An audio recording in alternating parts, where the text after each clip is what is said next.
Hi everyone, my name is Paola and I'm an intern with Fronteriza X Community Project, and I'm going to be talking about sex education in Texas high schools. So while deciding on what to record this video on, I was thinking about my sex ed classes, and specifically when I first joined FCP, I thought what I was lacking in my education, what had my health education taught me. And when I thought about it, I really couldn't come up with anything about sex ed. And then I started thinking more about it because I took health over the summer. And the only thing I really had learned from my health class was about anatomy and about abstinence. And I very specifically remember my health teacher when someone asked about if a girl would have wanted to get an abortion, what the process for that would be. And I remember my health teacher just said, we can't talk about that, we can't discuss that. So already somebody had asked for resources and to understand more about abortions and them being accessible for women, and my teacher just was not allowed to talk about it and really kept pushing abstinence because in these textbooks that were given, that's pretty much what was being pushed. So that really inspired me to ask some of my fellow classmates about what they had learned, because obviously I believe that everyone's experience is very different. So I wanted to see kind of their perspective and hear some of their answers. What is something that you didn't learn about sex ed in your health class? Something that I didn't learn about sex ed in my health class would be birth control and the different uses for it. I thought that birth control was just like the pills and stuff that you would take, but there's so many different methods of birth control that you can use them for different reasons, and I just thought that birth control meant that you were using it to prevent pregnancy, but no, you can also use it to prevent acne for people with PCOS, and to control your hormones. If you have more hair growth than you would like, you could also take birth control pills. So there's just like a variety of uses that you can use these medications for, which I never knew. To me, birth control is just as something to prevent pregnancy. So this was a really great insight to learn. What's something that health class did not teach about sex ed? I feel like health class never taught me how to correctly put on a condom. What's something that your health class didn't teach you about sex ed? So for me personally, they never taught me any resources as to where I could reach out if I were to end up getting pregnant or someone that I know. I wouldn't know where to get these resources, how to get it, and where would I have access to birth control or a clinic for teens. I just don't have any clue about any of that stuff. What's something that your health class did not teach you about sex ed? So I think the problem with my health class is that they didn't really spend time teaching us about sex ed. They spent more time talking about like the anatomy behind sex ed and like instilling abstinence ideals in us, as opposed to actually teaching us like where we could get resources. So as you can see, those were some very unfortunate answers. We have not received a good curriculum in terms of sex education, which is so sad because it's something that a lot of teenagers do end up doing. And to learn about how to have sex safely is something that's so important but not really taught in schools. And even though we're supposed to have health class to learn about those things, because education just knows that teenagers are prone to uncovering their bodies and all of that, we still don't get the proper education on it. So I'll be talking about kind of why that happens and how our education system can better in order to help teenagers with questions that they may have about sexuality. So I'm going to be splitting up this video into sections. So first of all, I really just want to talk about the problem of not having a proper sex education in health classes for high school students. So first of all, I kind of want to talk about the teen birth rates in Texas, which are amongst the highest. So in Texas, the teen birth rate is 25.3, which means that for every 1,000 15 to 19-year-olds, 25.3 will give birth. So this just goes to show how without the proper tools to understand contraception and all of those options, teenagers will most likely not understand how to use them or just not use them at all, which leads to higher teen birth rates. So also 42.7% of teenagers in Texas have engaged in sexual intercourse at least once, which was according to a survey by Youth Risk Behavior. So out of those 42.7% that have engaged in any sort of sexual intercourse, 29.3% reported to continue to be sexually active, and 50% reported to not have used a condom the last time they had sex. So as you can see, there's already an issue of teenagers not understanding kind of the importance of using contraceptives during sex, and possibly not even understanding, not truly understanding the risk, as obviously in Texas we don't have the best education system about sex ed. So this is a huge problem because it obviously leads to higher teen birth rates and it leads to unsafe sex. So another one of the issues is exactly what these sex ed courses are teaching and are not teaching. So for example, as I mentioned before, sex ed courses in Texas are not allowed to teach about abortion. So they're not allowed to talk about that as an option. They're not allowed to talk about the repercussions of that or exactly how that process works. There is no mention of that in the curriculum. There is also no mention of LGBTQ plus safety measures when having sex, which leads to a lot of LGBTQ plus members to have unsafe sex, which really negatively affects this community because obviously they're not being taught specifically how to be sex. If sex ed class teaches something in Texas, it's usually for straight couples and does not touch on LGBTQ plus subjects. The Texas sex ed curriculum also really pushes abstinence until marriage, so that's another thing that sex ed doesn't really talk about, the fact that they don't really acknowledge the fact that teenagers are going to be having sex. They really just push abstinence on teenagers. This next part of the video, I'm going to be talking about why sex education in high schools is very important. So as we saw with the section of the video that talked about the problems, the rate of teenagers that are sexually active is relatively high, and the rate of teenagers who are getting pregnant in Texas is also relatively high. So education is an extremely important part of this because we have health class for a reason. Health classes are meant to teach students about their body. Health classes don't typically have a problem with teaching body autonomy, and that's so that students can really understand themselves and their body in general.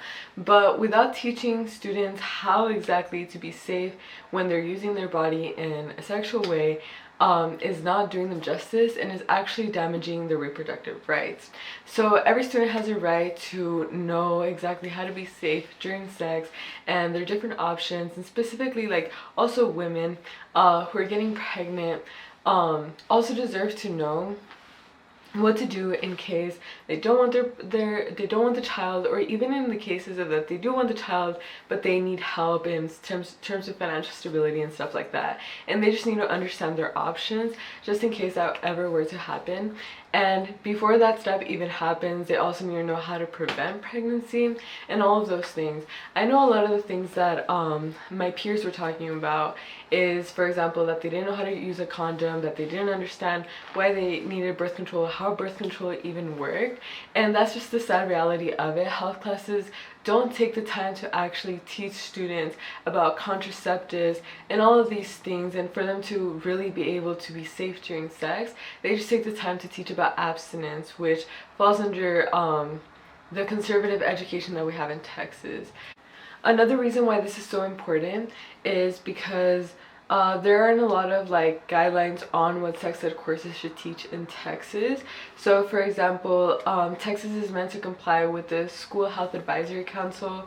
However, 65% of Texas school districts actually reported that their School Health Advisory Council had not discussed the topic of sexuality education, and 81% of school districts could not even produce any formal recommendations on sexuality education instruction. So it's just another reason why this is so important. There's no guidelines on this, so school districts don't know exactly what to follow, so they're just pushing abstinence and things like that, and not really teaching the truth and not really giving the proper resources to students. Even a lot of LGBTQ plus members aren't able to get the proper education. In places like California, the health courses actually require for there to be a talk and a discussion on LGBTQ plus safety measures when they're having sex. And I feel like that's something really important because there is a large percentage of that community in Texas, and yet the curriculum doesn't help them and doesn't aid them in what they need to learn. So a lot of LGBTQ plus members tend to look at things like porn, which is not a reliable place to look for education in order to get that information, because they're not being taught that in school. So this is another reason why this is so significant.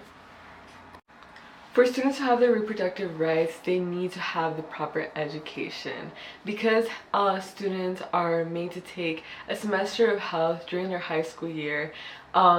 This is where they're supposed to get their education on their sex education, and they're not receiving that. Health class mainly focus on the other aspects, for example, like fitness, health, and all those things, which is also extremely important. But sex is also part of their health course, and it's something that should also have its own area and its own time to be focused on, because as we have seen before and as I mentioned before, it's something that teenagers do partake in, and it's really important to cover that. So now that we've kind of discussed the problems and why this is so important, why this is such a pressing issue, especially here in Texas, where we have a very conservative state board of education, I want to talk about some of the solutions. Obviously, there has to be a light at the end of the tunnel. We have to get the reform that we really want to see. We have to be the change that we want to see, and especially in our schools and our education. Like that is our thing. Like students, like this is our thing. This is our education. It's something that we need to take a hold of. So while doing my research for this video, I found that the term comprehensive sex education, which is sex ed that allows students to have the necessary knowledge, skills, attitudes, and values to lead a healthy life regarding sexual intercourse if they choose to partake in so. So basically, while I was looking at like what comprehensive sex ed meant, I kind of looked at what it necessarily would teach. So what kind of guidelines? So as we mentioned before, there's no real guidelines on what sex ed courses should teach in high schools.